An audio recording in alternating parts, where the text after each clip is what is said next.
Hello guys, welcome back after a long time guys. After a long time पछि म video बनाउन लागिरहेको छु किनभने चाहिँ बीचमा इन्टरनेशनल ब्रेक थियो र ब्रेक पछि नै यस्तो ब्याङ्गर गेम भएको छ कि म भिडियो नबनाएको चाहिँ बस्नै सक्दिन गाइज।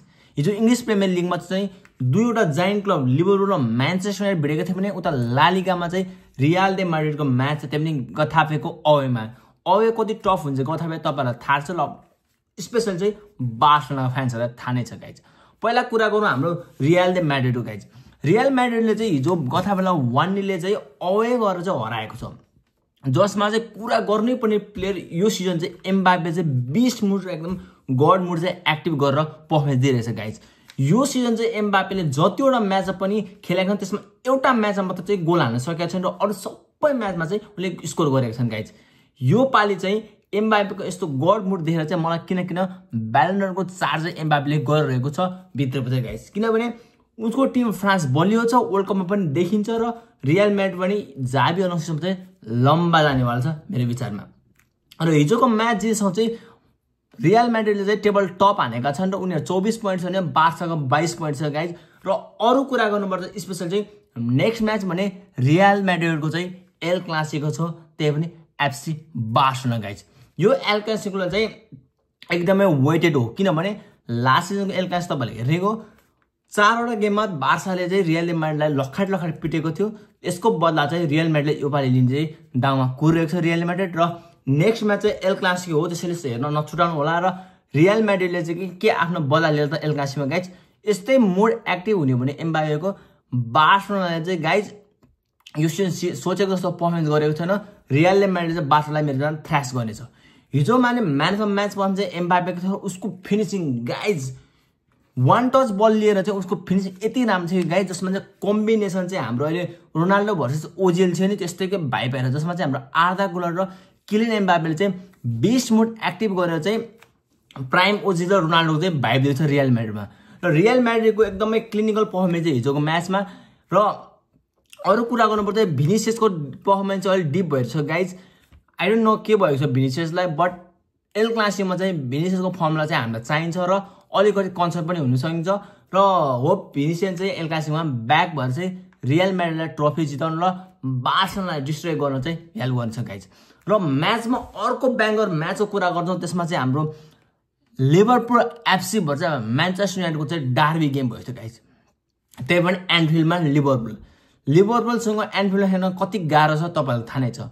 यो सिजन लिभरपुलले चाहिँ एकदमै स्टेटमेन्ट के अब ट्रान्सफर मार्केटमा चाहिँ यति ठुल्ठुलो प्लेयर साइन गरेको कि 150 मिनेटको फ्लोरेन विर्ट्ज, ह्युगो एकेटेकी 80-90 मिनेटको 100 मिनेटको हाम्रो इसाक एकदम स्टेटमेन्ट साइनिङ गरेको थियो। बट लिभरपुलको सुरुवात भने चाहिँ इपिएलमा राम्रो नै थियो, बट आयो भने लिभरपुलको गेम चाहिँ खसिँदै गएछ। उनीहरूले 4 गेम चाहिँ लगातार हारिसकेका छन्। हिजोको पोस्टम्यान कन्फरेन्समा पनि भर्जल भाइले हामीले चाहिँ जति राम्रो खेले पनि लगातार 4 म्याच हारेको छौँ, यो नै हाम्रो रियालिटी हो भनेर उनले दुःख पाएको छ। हो गाइज, कुनै बेला चाहिँ पोइन्ट टेबल टपमा भएको लिभरपुल चाहिँ अहिले आज 4औं-5औं नम्बर भएछ किनभने आर्सेनल टप पोजिसन होल्ड गरेछ। उनीहरूले लगातार 4वटा म्याच हारसँग चाहिँ आजको म्याचलाई चाहिँ म चाहिँ सबैभन्दा ठुलो डिफिट मान्छु। किनभने म्यानचेस्टर युनाइटेडमा चाहिँ एकदमै क्वेसन थियो। उनीहरूले पनि 200-300 मिलियनको स्ट्राइकरहरू साइनिङ गरेको थियो, हाम्रो सेस्को, एम्बोमो, एक्विना जस्तो साइनिङ गरेको थियो, बट गोल भने आइरहेको थिएन। उता उल्टै म्यानेजर रुबन एमलाई स्याक गर्ने कुरा आइरहेको थियो। कहिले स्याक हुन्छ रुबन एमलाई, क्रिसमस पछि के पछि भनेर उनलाई एकदमै कुराइरहेको थियो। बट हिजोको म्याचमा चाहिँ उनले रुबन एमले साबित गरिदियो कि उसको सिस्टममा खराबी छैन। कुनै पनि कोचको चाहिँ सिस्टममा खराबी हुँदैन मेरो विचारमा, किनभने सबै कोचको चाहिँ आफ्नो खेलाउने तरिका हुन्छ र उसको आफ्नो सिस्टम हुन्छ। सबैले चाहिँ रुबेनको सिस्टममा खराबी छ भन्थ्यो, बट सिस्टममा कहिले पनि खराबी हुँदैन। जस्ट सिस्टममा जेलअप हुन चाहिँ टाइम लाग्छ। यदि जेलअप भइसकेपछि जुनसुकै सिस्टमले पनि फुटबल पिचमा चाहिँ फाड्ने गर्छ। हिजो फाडेको थियो म्यानचेस्टर युनाइटेड गाइज। जुन गेम जसरी हाइप भएको थियो, जसरी स्टार्ट भएको छ, म्याचको 60 मिनेटमा नै युनाइटेडले यस्तो काउन्टर अट्याक गोल हान्यो नि गाइज, र एम्बोको यस्तो फिनिसिङ थियो नि गाइज। लास्ट सिजन चाहिँ युनाइटेड पनि एउटा मात्र कमी थियो, गोल ल्याग भएको थियो, फिनिसिङ ल्याग भएको थियो। बट यो सिजन एम्बोले चाहिँ ओपनिङ गोल हानेर चाहिँ लिभरपुलमा चाहिँ दबदबा बनायो। र म अचम्म कुरा के लाग्यो भने लिभरपुलमा चाहिँ हाम्रो फर्स्ट हाफको कुरा गर्नु एकदमै डेड पर्फर्मेन्स थियो लिभरपुलको। जसमा पर्फर्मेन्स भने इसाकको के कुरा गर्नु, जुन 100 मिलियनमा इसाकलाई साइनिङ गर्यो उसको zero creativity, zero shot on target, सबै जिरो, जिरो ड्रिबल र सबै जिरो थियो के। ल अहिले फ्यान्सहरूले क्वेसन गरिरहेको छ के लिभरपुललाई चाहिँ इसाकको खाँचो थियो या इसाकलाई चाहिँ लिभरपुल गाइज। र इसाकको यो फ्लप पर्फर्मेन्ससँग चाहिँ फ्यान्स र अरू मार्केटमा मिडियाहरूले पनि एकदमै क्वेसन गरिरहेको छ इसाक के लिभरपुलका लेभल हुन् या उनी जेलप हुन नसकेका हुन् भने क्वेसन पनि गरिरहेका छन्। बट सेकेन्ड हाफमा चाहिँ लिभरपुलले चाहिँ अलिकति राम्रो पर्फर्मेन्स देखाए, जसमा फ्लोरेन विच जस्ता प्लेयर चाहिँ पिचमा आइसकेपछि उनको गेम चाहिँ राम्रो भएको थियो र उनले चान्सहरू पनि क्रिएट गरेर एक टाइममा त उनीहरूले स्कोर लेभल पनि गरेको थियो। बट लास्टमा who save Manchester guys, it's Harry Ronaldinho Maguire guys. Harry मैगवायरलाई चाहिँ जुन हामीले 90 मिनटमा चाहिँ हामीले म्यानचेस्टर युनाइटेडले साइनिङ गरेको थियौँ गाइज, यो चाहिँ फ्लप, एकदमै फ्लप। एरिक टेन हागले त ऊ जस्तो फ्लप प्लेयर देखेको छैन भने जहिले बेन्चमा राख्ने गर्थे। बट रुबन एमरले उनलाई ट्रस्ट गरेर खेलाइरहे र ह्यारी मैगवायरले जहिले पनि चाहिँ युनाइटेडलाई चाहिएको बेला क्लिनिकल मोमेन्टमा चाहिँ गोल गरेर चाहिँ सेभ गरेको छैन। आजको म्याचमा पनि चाहिँ उनले 89 मिनटमा चाहिँ हेडिङ मार्फत म्यानचेस्टरले चाहिँ विनिङ गोल हालेर चाहिँ उसको बेस्ट मोड ल रोनाल्डिनो र R9 को मोड चाहिँ उसले धारणा गर्थ्यो गाइज।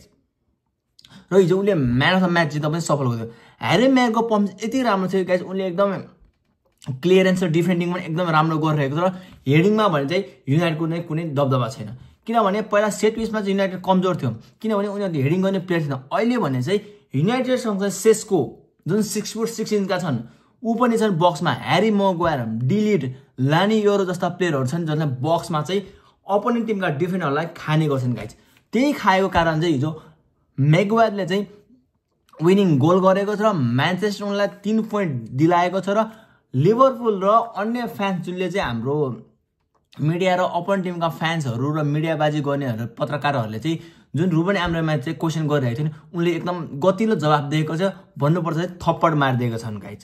र अरू कुरा गर्नुपर्छ चाहिँ मलाई इम्प्रेसिभ कुरा गर्नुपर्छ युनाइटेड तर्फ चाहिँ पोजिटिभ भाइब आइरहेको थियो, जसमा चाहिँ उनीहरूले नयाँ किपर साइनिङ गरेको थियो, सेने लामेन्स भन्ने साइनिङ गरेर उसको पनि इम्प्रेसिभ पर्फर्मेन्स लाग्यो। र उता हाम्रो लिभरपुलबाट चाहिँ सालाको पनि एकदमै फितलो पर्फर्मेन्स थियो भने कोडी ब्याक पनि राम्रो पर्फर्मेन्स थियो। उनीहरू गेम जब कहिले चेन्ज भयो जब फेड्रिको किएजा पिचमा आयो नि गाइस सेकेन्ड हाफमा, तपाईँहरूले म्याच हेर्नुभयो होला, त्यही बेला नै उनीहरूको मोमेन्टम बिल्डअप भएको र फेड्रिको किएजाको असिस्टमा पनि उसले कोडी ब्याकले गोल हाल्न सफल भएको थियो। बट लास्टमा जो जिता ओइ सिकन्दर भने चाहिँ युनाइटेडले चाहिँ लिभरपुललाई उसैको होम एन्फिल्डमा चाहिँ 30-40 हजारको क्राउडको अगाडि चाहिँ एकदम साइलेन्ट मुड गरिदिएका छन्। र जस्तै युनाइटेड इज ब्याक भनेर चाहिँ युनाइटेडको फ्यानहरूले पनि यसले एजेन्डा फैलाउन थालिरहेको छ। र रोबन एमरम यति खुसी थियो कि यो जितपछि यति खुसी थियो, र रोबन एमरमलाई चाहिँ यो जित यति इम्पोर्टेन्ट थियो कि गाइज उसको करियरकै one of the most important जित चाहिँ यो हो भन्छु म, जसले लिभरपुललाई उसै घरमा चाहिँ घिसारेको थियो गाइज। लिभरपुलको अहिले यस्तो हालत हुनुमा चाहिँ कसको दोष गाइज? खासमा भन्नुपर्दा आर्ने स्लोट चाहिँ अहिले एकदमै प्रेसरमा छन्, किनभने लास्ट सिजन उनले टाइटल जितेका थिए, यो सिजन टाइटल डिफेन्ड गर्न सक्छ र उनले यस्तो ठुलो साइनिङ पनि गरेको थिए। बट कुनै साइनिङ पनि राम्रोसँग चल्न सकेको छैन, किनभने उनले लुइस डियाज बेचे। उनले लुइस डियाजले चाहिँ बायनमा गएर तलका पिटाउनु छैन, बट लुइस डियाज र हाम्रो ठाउँमा साइन गरेर ह्युगोले राम्रै गर्दैछन्।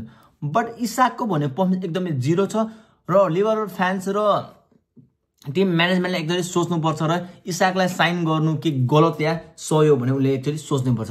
Hope Isak is back guys, किनकि इसाक ठुलो प्लेयर हो, उसको राम्रो पोइन्ट आउँछ। अहिले उनी टिमसँग जेलप नभएको मात्र हो, बिस्तारै उसको पर्फर्मेन्स चाहिँ लिभरपुलले ब्याक हुनसक्छ। बट हिजो आजको रात भने चाहिँ युनाइटेड र युनाइटेडको फ्यान्स गाइज म्याचको पर्फर्मेन्स स्टार्सको हेर्दा पनि तपाईँहरूले पहिलो हाफमा चाहिँ लिभरपुलको 0 सर्ट अन टार्गेट थियो, बट सेकेन्ड हाफमा चाहिँ लिभरपुलले सर्ट पनि हान्यो र 3वटा पोस्ट चाहिँ हाम्रो पोस्ट बारमा ठोकेर फरक कोडी ग्याकको guys most unluckiest player of the world भनेर चाहिँ हाम्रो कोडी ग्याकले अहिले भनिरहेको छ। र टोटल म्याच स्टार्टको कुरा गर्दा 10वटा सर्ट चाहिँ युनाइटेडले हानेको थियो भने 17वटा लिभरपुलले, त्यही पनि सेकेन्ड हाफमा धेरै हानेको थियो guys. Total shot on target चाहिँ हाम्रो युनाइटेडको 3वटा थियो, जसमा उनले 2वटा स्कोर गरेर लिभरपुलको 6वटा सर्ट अन टार्गेट भए पनि उनले 1वटा मात्रै स्कोर गर्न सफल भए। त्यसैले चाहिँ म युनाइटेडको नयाँ साइनिङ र उसको किपर सेने लामेन्सलाई चाहिँ एकदमै थ्याङ्क यू भन्न चाहन्छु। Thank you for saving us guys. That's it guys. यदि तपाईँहरूलाई मेरो यो भिडियो साह्रै मनपर्छ भने चाहिँ प्लिज लाइक कमेन्ट र सब्सक्राइब गर्दै गर्नुहोला र नेक्स्ट म्याच चाहिँ रियल दे माड्रिडको एल क्लासिको एफसी बार्सिलोना हुनेछ। त्यो म्याच पनि हेर्न नछुटाउनु होला। हामी त्यसको पनि प्रिभ्यूको भिडियो बनाउने छन् र रिभ्यूको पनि भिडियो बनाउने छन्। है त guys, that's it, by by.